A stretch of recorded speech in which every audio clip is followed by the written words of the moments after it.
하나님의 뜻을 따라 하는 근심이라는 제목의 말씀으로 고린도서 7장 8절에서 16절의 말씀을 함께 살펴보도록 하겠습니다. 제가 한 절, 여러분들이 한 절, 마지막 절은 합독하겠습니다. 그러므로 내가 편지로 너희를 근심하게 한 것을 후회하였으나 지금은 후회하지 아니함은 그 편지가 너희로 잠시만 근심하게 한 줄을 알미라. 내가 진 기뻐함은 너희로 근심하게 한 까닭이 아니요 도리어 너희가 근심함으로 회개함에 이를 까닭이라. 너희가 하나님의 뜻대로 근심하게 된 것은 우리에게서 아무 해도 받지 않게 하려 함이라. 하나님의 뜻대로 하는 근심은 후회할 것이 없는 구원에 이르게 하는 회개를 이루는 것이요 세상 근심은 사망을 이루는 것이니라. 보라, 하나님의 뜻대로 하게 된 이 근심이 너희를 얼마나 간절하게 하며 얼마나 변증하게 하며 얼마나 분하게 하며 얼마나 두렵게 하며 얼마나 사모하게 하며 얼마나 열심 있게 하며 얼마나 벌하게 하였는가. 너희가 그 일에 대하여 일체 너희 자신의 깨끗함을 나타내었느니라. 그런즉 내가 너희에게 쓴 것은 그 불의를 행한 자를 위한 것도 아니요 그 불의를 당한 자를 위한 것도 아니요 오직 우리를 위한 너희의 간절함이 하나님 앞에서 너희에게 나타내게 하려 함이로다. 이로 말미암아 우리가 위로를 받았고 우리가 받은 위로 외에 디도의 기쁨으로 우리가 더욱 많이 기뻐함은 그의 마음이 너의 무리로 말미암아 안심함을 얻었음이라. 내가 그에게 너희를 위하여 자랑한 것이 있더라도 부끄럽지 아니하니 우리가 너희에게 이른 말이 다 참된 것 같이 디도 앞에서 우리가 자랑한 것도 참되게 되었도다. 그가 너희 모든 사람들이 두려움과 떨므로 자기를 영접하여 순종한 것을 생각하고 너희를 향하여 그의 심정이 더욱 깊었으니. 함께 읽겠습니다. 내가 범사에 너희를 신뢰하게 된 것을 기뻐하노라. 아멘. 오늘 본문을 읽다 보면 하나님의 뜻대로 근심하는 것이라는 구절이 있습니다. 여러분, 그리스도인들에게 있어서 가장 중요한 게 무엇일까요? 어제 제가 이 본문의 말씀을 보면서 하나님의 뜻대로 하는 근심이라는 생각이 들었습니다. 여러분, 우리가 왜 예수 그리스도를 믿고 또 예수 그리스도가 말씀하시는 말씀을 따라 살며 성경의 말씀을 따라 살아가는 것일까요? 그것은 다름 아닌 하나님의 뜻이 무엇인지를 우리의 삶에 근심하고 고민하고 있기 때문입니다. 그렇지 않다면 내 마음대로 내 뜻대로 내가 원하는 삶을 살아갈 수밖에 없습니다. 그것이 아닌 오늘 본문의 말씀에 보면 세상의 근심이라 표현하고 있습니다. 여러분, 세상의 사람은 예수 그리스도가 그 안에 없기에 하나님이 그 안에 없기에 날마다 눈을 뜨고 날마다 밥을 먹고 날마다 살아가는데 하는 고민은 내가 어떻게 세상에서 잘 살아야 할지, 내가 어떻게 하면 건강한 육체로 살지, 내가 어떻게 하면 남에게 더 인정을 받을지 고민하고 끊임없이 세상 속에 살아가는 것들에 대한 고민을 합니다. 그래서 나는 어떻게 하면 좋은 집에 살지, 어떻게 하면 더 좋은 차를 굴릴지, 더 나은 삶을 살지가 세상 사람이 갖는 근심입니다. 반면 우리 그리스도인에게 있어서 가장 중요한 것은 하나님의 뜻이 무엇인지를 우리의 삶에 늘 투영해 보아야 한다는 것입니다. 여러분, 왜 내가 말씀 앞에 엎드릴까요? 그것은 하나님의 뜻에 따라 근심하기 때문입니다. 내 삶 속에 내가 죄가 있다고 왜 회개할까요? 그것은 하나님의 말씀이 내 안에 있기에 그 뜻을 따라 근심하는 것입니다. 자, 그래서 바울은 그 근심을 통해 고린도 교회에 눈물의 편지를 쓰게 됩니다. 고린도 전서를 쓰고 그가 고린도 교회를 방문했는데 그때 그들과의 심한 변증을 통해 분쟁이 일어났습니다. 그리고 그들과의 관계가 좋지 않았습니다. 그리고 그들에게 약속하기를 내가 조만간 다시 오겠다 약속했지만 그는 이 눈물의 편지를 쓰기 전 고린도 교회를 방문하고 자신과 고린도 교회 성도들이 준비되지 않았던 모습을 보게 되었습니다. 그래서 그는 눈물로 그들을 위하여 기도하며 편지를 썼는데요. 여러분, 바울이 왜 고린도 교회 성도들을 위하여 그가 근심하며 눈물로 편지를 쓰게 되었을까요?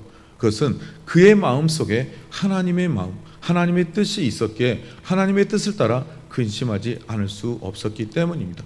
왜요? 그가 가르치는 복음의 말씀을 따라 그들이 살아야 하는데 그들이 복음을 따라 살지 못하고 오히려 거짓 교사들의 말에 놀아나며 하나님의 말씀보다 거짓 교사들의 말을 듣고 그들의 신앙에서 무너진 모습을 보았기 때문입니다. 그래서 그가 그 눈물의 편지를 썼는데요. 그런데 그 눈물의 편지를 쓰고 바울의 마음이 결코 편치 않았다라고 고백하고 있습니다. 왜냐하면 그 눈물의 편지를 통하여 그들이 근심함을 통해 자신과의 관계가 깨어지고 하나님과의 관계가 깨어질까 봐 그는 내심 그 안에 초조한 마음을 갖고 있었음을 알 수 있습니다. 그래서 그러므로 내가 편지로 너희를 근심하게 한 것을 후회하였다라고 고백합니다. 왜요? 디도를 보냈는데 디도가 돌아오지 않는 거예요. 여러분, 좋은 일이었다면 금방 돌아왔겠죠. 그런데 디도가 돌아오지 않는 것은 고린도 교회 안에 어려움이 있었을 거라는 마음에, 바울의 마음에 추측이 있었기 때문입니다. 그래서 그 근심으로 말미암아 자신이 후회하였지만 지금은 후회하지 않는다라고 되어 있습니다. 왜냐하면요, 디도가 그에게 돌아와서 그 눈물의 편지를 통한 이 고린도 교회의 성도들의 변화된 모습에 대해서 그에게 전달해 주었기 때문입니다. 그래서 그가 지금은 후회하지 아니함은 그 편지가 너희로 잠시만 근심하게 한 줄 알미라. 그 바울의 눈물의 편지, 하나님의 뜻을 따라 근심하게 했던 그 눈물의 편지를 받았던 고린도 교회 성도들 또한 그 말씀을 듣고 어떻게 해요? 근심하게 되죠. 그런데 이 근심이 어떠한 근심이었냐면 바울이 했던 것처럼 하나님의 뜻 안에서 그 뜻을 따라 근심하는 근심이었습니다. 그래서 오늘 이 고린도 교회 성도들이 바울의 책망의 말씀을 듣고 그 눈물의 편지 안에 있는 책망의 말씀을 듣고 그들이 하나님의 뜻을 바라보기 시작했어요. 왜 바울 선생님이 우리에게 이와 같은 눈물의 편지를, 책망의 편지를 쓰셨을까? 그 뜻을 가운데 하나님의 뜻이 무엇인지를 그들이 보기 시작했다는 거예요. 그래서 그들이 하나님의 뜻을 구하고 이 바울의 편지를 통한 하나님의 뜻이 무엇인지를 자신들의 삶에서, 자신들의 신앙에서 살펴보기 시작했다는 거예요. 이렇게 하나님의 뜻을 따라 근심하게 되면 어떠한 일들이 벌어지냐? 9절의 말씀에 보니 내가 지금 기뻐함은, 여러분, 하나님의 뜻을 따라 근심하게 되면요, 어떠한 일들이 있냐면 기뻐함이 생겨나게 됩니다. 처음에는 그것이 마음을 아프게 하고 우리를 마음을 칼로 찢어 넣는, 또 바늘로 쿡쿡 찌르는 것 같은 고통이 우리를 엄습해 옵니다. 그러나 하나님의 뜻을 따라 하는 그 근심은 우리에게 왜 기쁨을 주느냐? 그 뒤에 중반절부터 말씀해 보면 도리어 너희가 근심함으로 뭘 하게 된다고요? 회개한다. 여러분, 회개한다는 것은 뭔가요? 자신의 삶을 돌이킨다라는 것이죠. 여러분, 후회는 후회하는 것에서 멈추지만 회개는 자신의 삶의 모든 방향을 돌이키는데, 여기서 그리스도인들이 하는 이 근심으로 말미암아 이루어지는 회개는 무엇이냐? 내 삶을, 세상의 근심을 따라서 살아갔던 삶의 영역의 모든 부분들을 돌이켜 하나님의 뜻을 따라 근심하며 그 뜻에 따라 맞춰가는 것을 여기 본문이 말하는 회개임을 우리는 알 수 있습니다. 그래서 그들이 하나님의 뜻을 따라 근심하며 회개 자리로 나아가겠더니 어떻게 돼요? 그들 안에 기쁨이 주어졌다라는 거예요. 잠시의 고통은 있지만 하나님의 뜻을 따라 근심하는 것은 우리의 삶 속에 기쁨을 준다는 것입니다. 또한 이 기쁨은 같은 공동체 안에 있는 성도들의, 동역자들의 기쁨이 되기도 하는 것입니다. 오늘 고린도 교회 성도들이 근심을 통하여 회개하며 돌이켰을 때 그들 안에도 구원의 은혜의 기쁨이 넘쳤지만, 또한 그 기쁨이 누구에게 왔냐? 그들을 가르쳤던 바울과 함께하는 동역자들에게 동일한 기쁨으로 돌아왔음을 볼 수 있습니다. 그래서 10절에 보면 하나님의 뜻대로 하는 근심은 우리에게 아무 해도 받지 아니하려 함이라. 그러니까 우리가 하나님의 말씀을 따라 살지 못하고 세상의 근심을 따라 살아가면 어떠한 해가 오나요? 하나님의 징계해가 그들에게 임하죠. 우리가 예를 보면 다윗을 볼 수 있어요. 다윗이 하나님을 사랑하고 신뢰했어요. 그런데 그가 세상의 근심, 세상의 욕심을 따라 남의 아내를 취하고 남의 아내의 남편을 죽였어요. 그런데 그것은 통하여 하나님은 어떠한 일들을 행하시죠? 그의 아이를 죽여요. 여러분, 굉장히 큰 낙심이 될 수 있어요. 다윗과 밧세바 사이에서 불륜으로 태어난 그 아이를 하나님은 걷어갔어요. 다윗이 금식하며 눈물을 흘리며 주님 앞에 무릎 꿇었어요. 그것으로 인하여 다윗에게 어떠한 일이 있었냐? 그 일평생 하나님을 떠나지 않게 하는, 하나님 앞에서 하나님의 뜻을 따라 근심하며 회개함을 통하여 다시는 그 자리에 서지 않게 되었다는 거예요. 그게 뭐예요? 해를 입는 자리에 더 이상 가지 않고 하나님만을 바라보는 다윗이 될 수 있도록 다윗을 인도했다라는 거예요. 이것처럼 오늘 이 고린도 교 안에 있는 우상숭배, 거짓, 음란, 잘못된 말씀을 따라 살아가는 것, 잘못된 은사를 사용하는 것들, 그런 모든 것들을 통하여 하나님 앞에서 해를 당하지 않도록 하는 이 바울의 근심의 눈물의 편지를 통하여 그들이 돌이킴을 통하여 더 이상 해의 자리에 나아가지 않게 되는 결과를 가졌게 되었다는 것입니다. 사랑하는 성도 여러분, 세상의 근심을 따라 근심하는 성도가 아닌 하나님의 뜻을 따라 근심하는 저와 여러분이 되기를 주님의 이름으로 축복합니다. 그 근심은 우리를 위로하고 또한 기쁨의 은혜를 나누어주는 하나님의 귀한 은혜임을 기억하시기 바랍니다. 여러분, 잘못인 줄 알면서도 가만히 내버려 두는 것은 결코 하나님이 우리에게 원하는 것이 아닙니다. 그런데 이 잘못을 누군가에게 말할 때는 굉장히 힘들고 어렵습니다. 여러분, 누군가를 지적할 때 그 지적이 쉽게 나오는 것이 아닙니다. 권면할 때 쉽게 나오는 것이 아닙니다. 그러면 어떤 사람이 그들을 권면하고 그들을 징계할 수 있느냐? 하나님의 뜻을 따라 근심하는 자가 그 일을 행해야 합니다. 하나님의 뜻도 없이 내 생각, 내 뜻을 가지고 사람을 권면하고 징계하면 그것은 화로 다가오며 관계의 단절로 이루어집니다.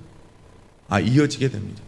여러분, 그렇다면 여러분이 누군가에게, 여러분의 가족이든 여러분의 자녀이건 여러분의 가족이건 여러분의 직장의 공동체 안에서 어떠한 일을 행할 때 여러분 하나님의 뜻을 따라 근심하고 기도한 이후에, 하나님 앞에서 몸부림치며 씨름한 이후에 그들에게 권면할 때 하나님은 그들에게도 근심하게 하지만 그 근심이 기쁨으로 변하게 되는 역사를 이뤄내는 것을 여러분 기억하시고, 누군가에게 무언가를 해야 된다면 여러분 하나님의 뜻을 따라 여러분이 먼저 근심하며 몸부림치시기 바랍니다.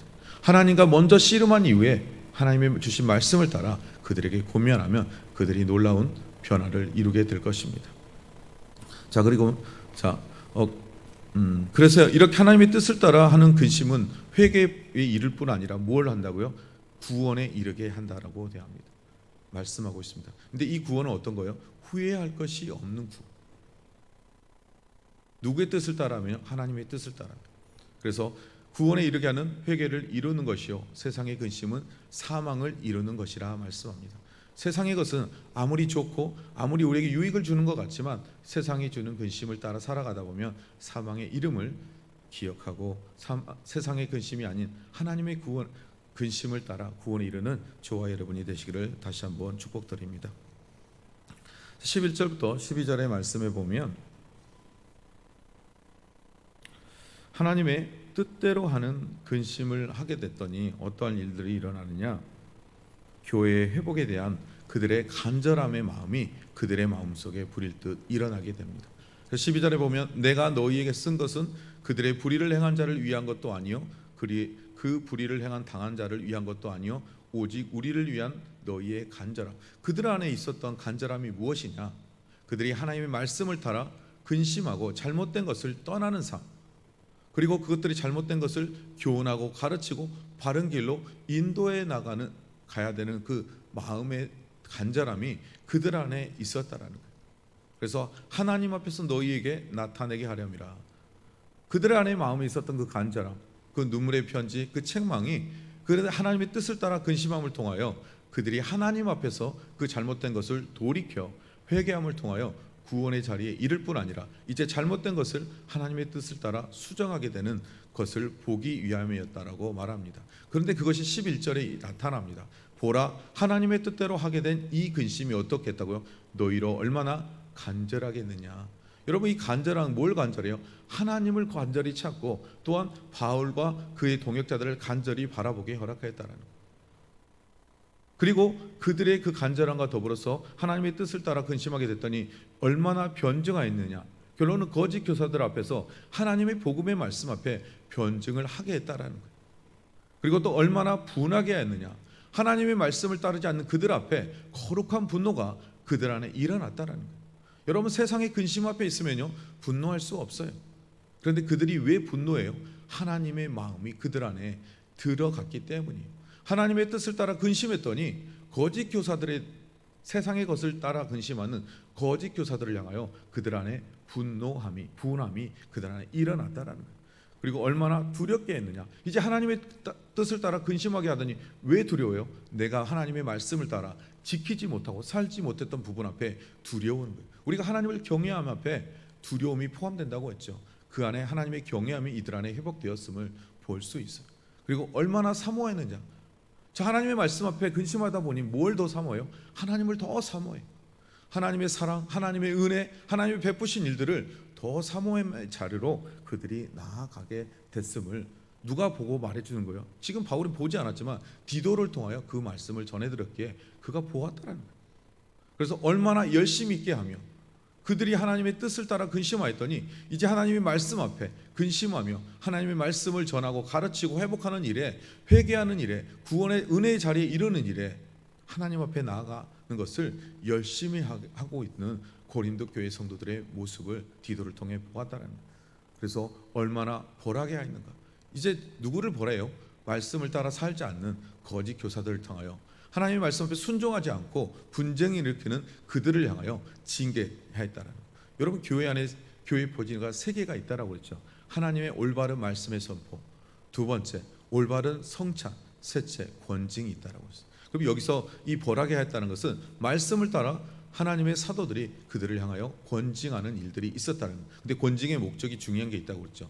누군가를 체벌하고 낭망하여 그 공동체 안에서 떨어뜨리기 위함이 아니라 그가 말씀 앞에 하나님의 올바른 근심으로 돌이켜 그 공동체 아래 올바르게 세워지기 위한 의미가 권징 안에 있음을 기억해야 한다는 거예요. 오늘 바울의 눈물의 편지의 권징이 그런 역사를 이루어냈다는 거예요. 가장 중요한 거, 하나님의 뜻을 따라 근심하는 권징이 됐기 때문임을 기억해야 합니다. 그런데 그 권징은 그냥 이루어지는 게 아니라 하나님 앞에서 말씀과 기도로 씨름하는 그 과정이 전제돼야 한다는 거예요. 그래서 13절에 보면 이로 말미암아 우리가 위로를 받았다. 하나님 앞에서 그 근심을 따라 뜻을 따라 근심했더니 하나님의 위로가 그들 안에 있었다라는 거예요. 그래서 우리가 받은 위로의 디도의 기쁨으로 우리가 더 많이 기뻐함은 그의 마음이 너희 무리로 말미암아 안심을 얻었기 때문이라 고백하고 있습니다. 그러니까 바울이 그 고린도 교회 성도들을 보니까 어때요? 11절에 하나님의 뜻대로 하는 근심하는 모습을 바울의 고린도 교회 성도들을 보니 그 안에 어떤 마음이 생겼어요? 기쁜 거예요. 자신의 마음속에 사실 약간 걱정이 있었어요. 과연 이 눈물의 편지, 이 책망의 편지를 그들에게 전하면 이미 그 전에 그 책망의 말씀 앞에서 고린도 교회의 성도들과 바울의 관계가 깨어져 있던 것을 보았던 디도의 마음속에 염려의 마음이 있었을 거예요. 그랬던 디도가 그 모습을 보니 그 마음이 얼마나 기뻤겠어요. 야, 우리 바울 선생님이 이 전한 이 눈물의 편지를 통해 고린도 교회 성도들이 정말 하나님의 말씀을 따라 그 뜻을 따라 근심하고 회개하고 구원에 이르렀구나. 그리고 이제 근심을 떠나서 하나님 앞에서 정말 간절한 마음으로 변증하고 열심히 있게 벌하고 하나님의 뜻을 따라 행하는 모습 앞에 디도가 그 감격을 감추지 못했어요. 그래서 그 감격을 오늘 그들에게 전했을 때 그들 또한도 기쁨이 넘쳤다. 그래서 우리가 더욱 많이 기뻐함은이라고 고백해요. 그러니까 디도가 기뻐하는 모습을 통해 전해 듣는 모습을 통해 자신들이 안에 더 많은 기쁨이 흘러 넘쳤다는 거예요. 그래서 그의 마음이 너희 무리로 말미암아 안심함을 얻었다. 왜 안심함을 얻어요? 그 편지를 받고 그들이 하나님의 거룩함 앞에서 엎드리고 그 뜻을 따라 근심하며 회개하며 구원의 자리에 돌아왔기 때문에. 사랑하는 성도 여러분, 저와 여러분이 기도와 섬김으로 누군가를 하나님 앞에 서게 된다면 여러분, 이보다 더 큰 위로와 큰 기쁨과 영광이 어디 있겠습니까? 우리가 뭔가를 잘 돼서 얻는 기쁨보다 내 공동체 안에 누군가 넘어지고 힘들고 낭망하는 그들을 향하여 우리가 정말 그들을 위하여 하나님 앞에 근심하고 또 위로하고 권면했을 때 그들이 세워지는 기쁨보다 더 큰 기쁨은 없는 것임을 믿으시기 바랍니다. 여러분, 이것을 위하여 하나님 앞에 근심하며 나아가는 저와 여러분이 되시기를 주님의 이름으로 축복드립니다. 자, 그럼 또 14절에서 16절까지의 말씀을 보면, 내가 그에게 너희를 위하여 자랑한 것이 있더라도 부끄럽지 아니하니. 여러분, 바울이 뭘 자랑했냐? 야, 디도야, 이 말씀을 그들에게 전해. 디도는 아까 뭐 했어요? 디도가 안심하기 전에, 안심의 반대는 뭐예요? 불안해하고 근심하는 거죠. 근데 그런 디도를 향하여 바울이 자랑했다는 거예요. 누구를 자랑해요? 고린도 교회 성도들. 아니야, 그들은 분명히 이 하나님의 말씀을 그들이 받을 때 하나님의 뜻을 따라 그들은 근심하게 될 거예요. 그리고 그들은 잠시 잠깐 근심하지만 그들은 분명 돌이킬 거예요. 누구에게 자랑했어요? 디도에게 자랑했다는 거예요. 그래서 내가 그에게 너희를 위하여 자랑한 것이 있더라도 부끄럽지 않다. 우리가 너희에게 이런 말이 다 참된 것 같이, 여기서 말하는 건 다 참된 것 같이라는 것은 이미 디도에게 했던 그 자랑이 이루어졌기 때문이라는 거예요. 이루어지지 않았으면 바울이 뭐라고 해요? 다 참된 것 같이라는 표현을 쓸 수가 없어요. 그러니까 믿음으로 바울이 그들 앞 디도 앞에서 염려하는 디도에게 그들을 마음껏 자랑했다. 아니야, 이 말씀을 받으면 분명히 그들은 하나님의 뜻을 따라 근심하며 돌이킬 거예요.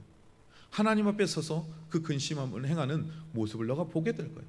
그런데 바울이 잠시, 우리 시작하는 2절에 보면 8절에 보면 잠시 근심 후에 했다라고 되어 있죠. 왜요? 돌아오지 않으므로. 설마 정말 그렇게 된 것일까? 정말 그 어려움이 있을 것인가? 그런데 디도가 돌아옴으로 모든 것이 기쁨으로 변화되었던 것을 볼 수 있습니다. 그래서 디도 앞에서 우리가 자랑한 것도 참되게 되었다다. 내가 디도에게 이 편지를 보내면서 너희를 마음껏 자랑했던 것이 정말 참으로 되었다라고 고백하고 있는 것을 볼 수 있어요. 그래서 15절, 그가 너희 모든 사람이 두려움과 떨므로 자기를 영접하여 순종한 것을 생각하고 너희를 향하여 그의 심정이 더욱 깊었으니. 자, 그래서 그가 너희의 모든 사람이 두려움과 떨므로 자기를 영접했다라고 되어 있어요. 여러분, 이들이 왜 디도를 향하여 두려움과 떨므로 영접했을까요? 그들 안에 하나님을 향한 경외함이 있었기 때문에. 그가 비록 사도이지만 하나님의 말씀을 가지고 온 그 앞에 그들이 두려워하지 않을 수 없었어요. 그래서 그들이 주님을 영접하듯 떨므로 자신을 영접하였다라고 되어 있어요. 그리고 또 그 말씀 앞에, 자신이 전한 바울의 말씀 앞에 어떻게 해요? 순종하는 것을 생각하고 너희를 향하여 그의 심정이 더욱 깊어졌다. 그러니까 그 디도가 너희의 그 모습을 생각하면서 그 마음이, 사랑하는 마음이, 애틋한 마음이 더 깊어졌다라고 바울이 말하고 있습니다. 그래서 내가 범사에 너희를 신뢰하게 된 것을 기뻐하노라. 여러분, 하나님의 근심을 따라 기도하며 말씀과 씨름하며 하는 마지막 결론은 그들을 신뢰할 수 있게 되고 그들과 관계가 회복되며 기뻐하는 단계로 나아가는 하나님의 은혜가 있음을 기억하시기 바랍니다. 자, 말씀을 정리해 보겠습니다.